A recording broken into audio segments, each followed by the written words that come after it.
Hey guys, welcome to Skeleton Guy Stories. Tonight's tale will make you think twice about taking that extra shift at work. Some jobs aren't worth taking, no matter the pay, especially when night falls. I was never supposed to work the night shift.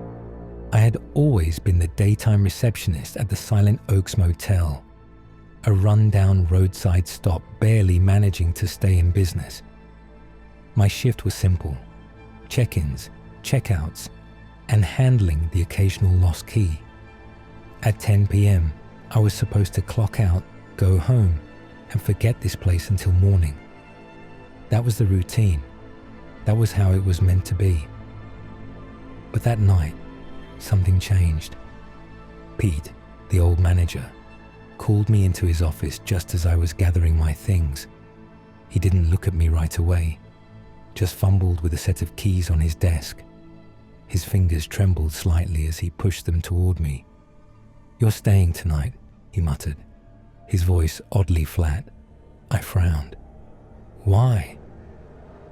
Pete finally met my eyes, but there was something off about his expression, something vacant, like he was staring through me rather than at me. "The night guy didn't show up. You're the only one who can do it." His tone was firm but distant, like he wasn't really there. I opened my mouth to protest, but the words never came. Pete's stare was unsettling.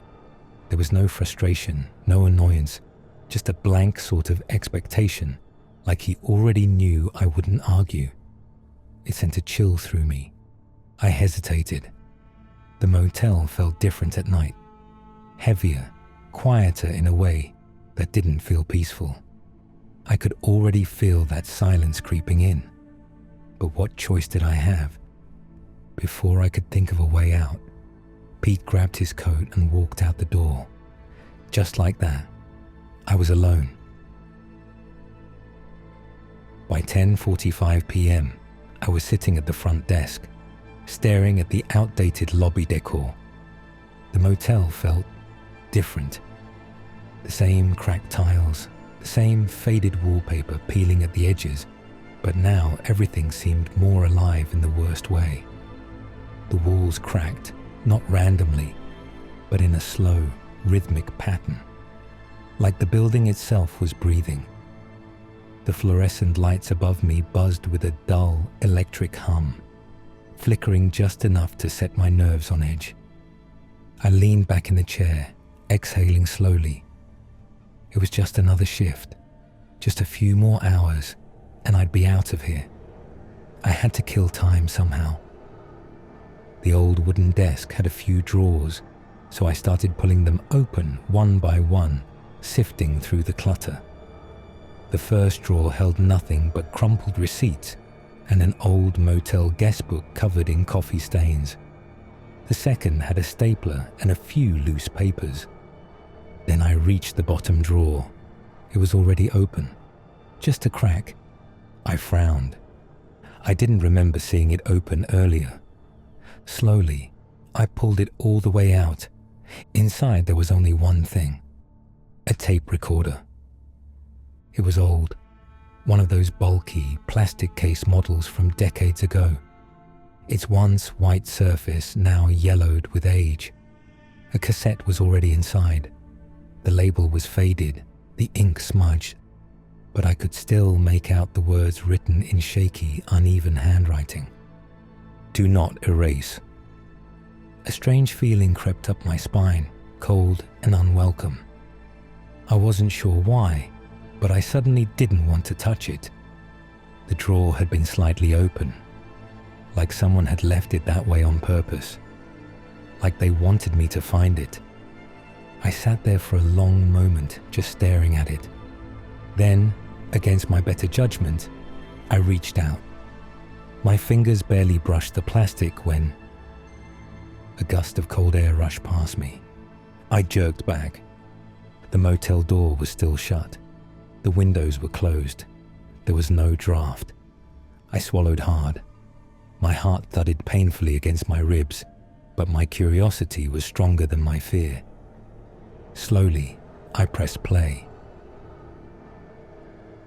the tape word, the static crackling through the speaker before a voice emerged. Low, strained, exhausted. If you're listening to this, that means you're on the night shift. Star. The voice was male, tense, like he was holding back something worse than fear. I don't know how much time I have left, but if someone else gets stuck here, maybe this will help. Star. A pause. The silence between his words felt heavier than the static. There are things in this motel at night, things that shouldn't be here. Star. Another pause, the kind that makes you hold your breath. I didn't know the rules. I had to learn the hard way. Star. Then, 3 slow knocks were heard from the tape. The voice on the tape trembled. The first time I heard the knocking, I thought it was a guest. I gripped the desk. Star. It was past midnight. I went to the door, my stomach clenched. Star. A man was standing outside, pale, tall, wearing a suit. I felt a pulse in my throat. The voice continued. I asked if he needed a room. He didn't answer. Star. I swallowed hard, my throat dry as if all the moisture had been sucked out of the air. A cold feeling crawled up my spine, making my skin prickle. Something about him felt off. Not just the silence, but the way he stood there, unmoving, like he was waiting for something. Star. I should have shut the door. I should have walked away. Star. The thought screamed in my head, a desperate warning, but my hands stayed frozen on the counter. My feet didn't move. Maybe it was curiosity. Maybe it was fear. Either way, I didn't turn away. Star. Instead, I met his eyes. Dark, unreadable, like staring into an empty void. Something about them made my stomach tighten. Still, I forced my voice to stay steady. Star. Do you need a room? I asked again. Star. He didn't respond, not with words. Star. Instead of answering, he smiled. Star. But when he smiled, it wasn't right. Star. It was too wide, stretching unnaturally across his face. His teeth were too sharp, too white, almost glistening under the dim motel lights. It wasn't the kind of smile people gave when they were happy. It was something else, something wrong. Star. He stepped forward. I stepped back. Star. He kept coming, his gaze locked onto mine. A slow, deliberate movement, like a predator sizing up its prey. Star. I stepped back again, my hand brushing against the edge of the counter. He stepped in. Star. Too close. Star. Suddenly, he was inches from my face. So near I could see the fine cracks in his lips, smell the faint metallic scent clinging to his breath. That grin never wavered. His teeth looked sharper now, as if they had grown in the space of a second. Star. I didn't think. I just reacted. Star. I slammed the door shut. Star. My heart pounded as I locked it, my breath coming in short, shallow gasps. For a moment, there was nothing. Silence. Maybe it was over. Maybe he had walked away. Star. Then, scratch. Star. A slow, deliberate sound. Star. Scratch. Star. Like nails dragging against the wood. A whisper of a noise, but somehow louder than anything else in the stillness of the night. Star. And that's when it hit me. Star. If someone knocks after midnight, don't answer. Star. That's rule number 1. Star. I thought it was over. Star. I sat behind the counter, heart still hammering, ears straining for any sound beyond the hum of the motel's old ceiling fan. The clock on the wall ticked away, each second stretching longer than the last. Star. Then, At 1:33 a.m., the phone rang. Star. The sudden noise nearly made me jump out of my skin. My pulse spiked. The motel phone rarely rang at this hour, and after what had just happened, I should have ignored it. Star. But I didn't. Star. I answered. That was my second mistake. Star. The moment I lifted the receiver to my ear, I knew something was wrong. Star. The voice on the other end. It sounded like my mother. Star. My stomach dropped. Star. My mother has been dead for 5 years. Star. The voice was soft, distant, layered with static like an old, warped cassette tape. Star. Hello, I whispered, throat tightening. Star. There was a pause. Then, she said my name. Star. Again. Star. And again. Star. And again. Star. Each time, the same tone, the same inflection. It wasn't a conversation. It wasn't even real. Star. Like a recording stuck on a loop. Star. I gripped the phone tighter, knuckles turning white. My breath came out shaky. Star. Then the voice changed. Star. It dropped lower, slower. Star. And said, "Let me in. Asterisk." A chill ran through me so fast it felt like ice water had been poured down my spine. Star. I hung up. Star. My hands were shaking as I dropped the receiver back onto the cradle. Star. The phone rang again. Star. And again. Star. And again. Star. Each time, the shrill electronic wail cut through the silence, clawing at my nerves. Star. I didn't pick up. Star. I didn't have to. Star. Because now I understood. Star. If the phone rings after 1 a.m., don't answer. Star. That's rule number 2. Star. The night dragged on, each second stretching into eternity. The silence pressed down on me like a weight, thick and suffocating. I sat frozen behind the desk, too scared to move, too afraid to even shift in my chair. Every sound, the distant hum of the vending machine, the creak of the old motel walls, felt magnified, unnatural. Star. Then, at 3 a.m., the TV flickered. Star. The screen, dead and dark just a second ago, flashed to life with a burst of static. A crackling, broken hiss filled the air, making my skin crawl. I hadn't touched the remote. No one had. Star. But the TV turned on by itself. Star. My breath caught in my throat. The old motel television wasn't even modern. No automatic power on, no smart features. It should have stayed off. Star. But it didn't. Star. At first I thought it was just static, the white noise swirling in random, chaotic patterns. Then the image sharpened. Star. It was the motel security footage. Star. I frowned, my hands gripping the edge of the desk. The cameras were meant to show the parking lot, the hallways, the back entrance, standard views for security. Star. But something was wrong. Star. The cameras. They weren't showing the parking lot. Star. They weren't showing the hallways either. Star. They were showing me, Star, not me sitting at the desk. Star. Me standing outside. Star. Staring at the front door. Star. A sick feeling spread through my chest. My body locked up.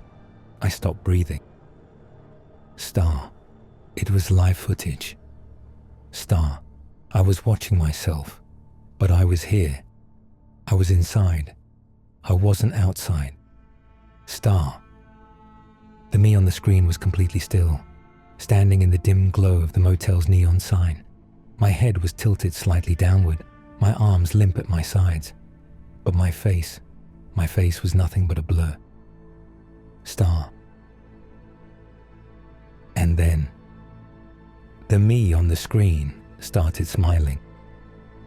Star. A slow, deliberate grin stretched across its face, too wide, too unnatural. Teeth glinted in the dim light. Star. My stomach twisted. My pulse pounded in my ears. Star. I wanted to look away. I needed to, but I couldn't. My eyes stayed locked on the screen, unable to tear away from the sight of myself, of something that looked like me, grinning like a hungry predator. Star.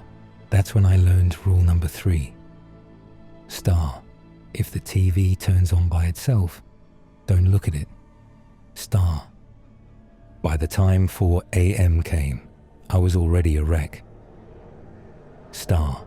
My hands were ice cold, my legs numb from sitting in the same position for hours. My entire body ached with exhaustion, but I didn't dare close my eyes. The motel was silent again, but it wasn't the comforting kind of silence. It was the kind that felt wrong, like something was waiting just out of sight, just beyond my reach. Star. I thought maybe, just maybe, if I could make it to sunrise, this nightmare would end. Star. But I wasn't prepared for what happened next. Star. I heard my own voice calling from the hallway. Star. A chill ran down my spine so fast it left me lightheaded. Star. It was me. Star. My voice. Star. Calling for help. Star. Help me. Star. A raw, desperate sob. Star. Please. Asterisk. The sound of someone crying. My voice, my cries echoed through the empty hall. It was weak, trembling, broken. Star. Begging. Star. It sounded like I was dying. Star. I clenched my fist so hard my nails dug into my palms. My legs felt like they had turned to stone, refusing to move. I wanted to run, to find the source of the voice, to help. But I was sitting right here. Star. I knew it wasn't real. Star. But my voice kept crying out. Star. And it lasted for minutes. Star. Agonizing, torturous minutes of hearing myself sob and plead, growing more desperate with each passing second. Star. Then the crying stopped. Star. For a moment there was nothing. A terrible, suffocating silence. Star. Then from outside the lobby, I heard the laughter. Star. My own laughter. Star. Low at first, then growing louder. Amused, almost gleeful. It sent an icy wave of fear through me, worse than anything before. Star. I was confused, terrified, unable to process what was actually happening. Star. I sat there, my breath shallow, my heart hammering. Star. And then I knew. Star. This is rule number 4. Star. No matter what you hear, do not leave the front desk after 4 a.m. Star. By now, exhaustion had seeped into my bones. I needed to get out of there, but my shift dragged on, refusing to end. Star. Every second felt like a lifetime. Star. Then, at 4:45 a.m., I heard someone whisper my name. Star. Soft, almost gentle. Star. My entire body tensed. It wasn't the harsh static of the phone. It wasn't the distorted, unnatural tone from the TV. It wasn't even the eerie mimicry of my own voice. Star. This was different. Star. It sounded human, familiar even. Star. And it came from room 209. Star. A sharp chill ran through me. Star. That room had been empty for years. Star. I knew that. Star. The motel records confirmed it. The manager had warned me on my first day. The room hadn't been rented out since before my time. Star. And yet, the voice had come from there. Star. I should have stayed put. Star.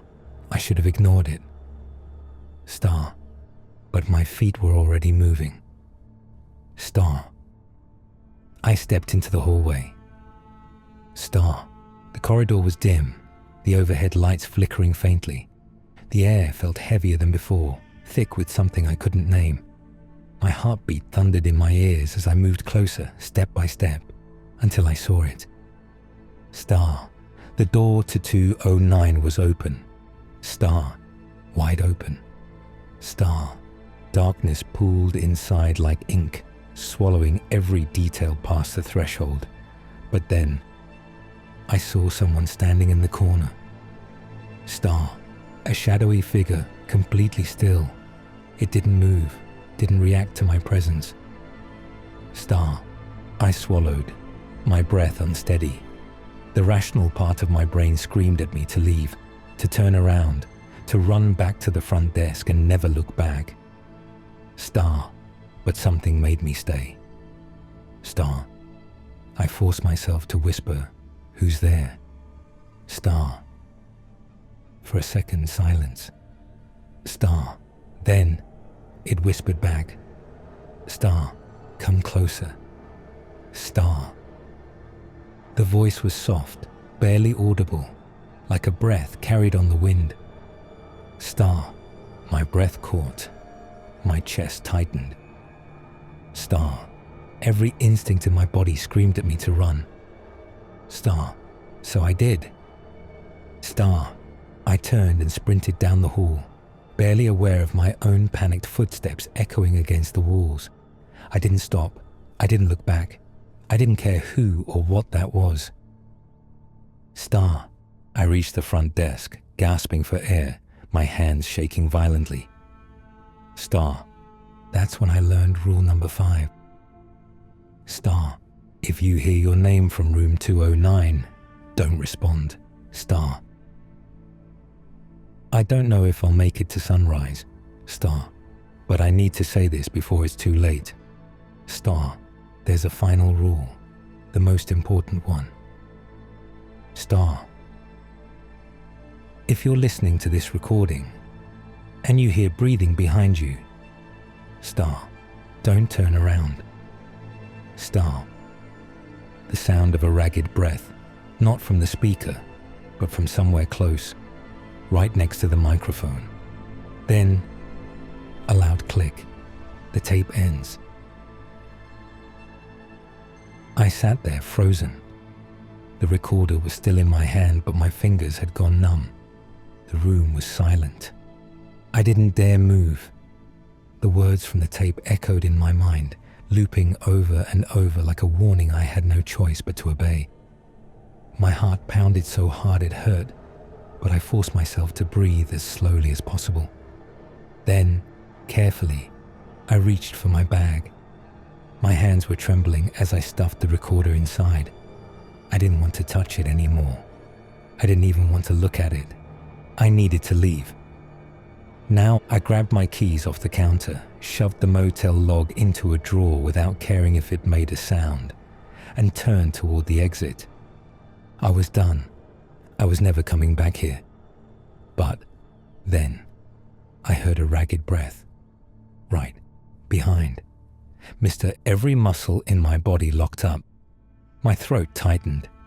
I squeezed my eyes shut. Don't turn around. The words from the recording burned into my brain like a brand. My hands clenched into fists. I wasn't breathing anymore. Then, click, the sound of the tape recorder. My stomach dropped. It had turned on by itself. I didn't move. I didn't reach for it.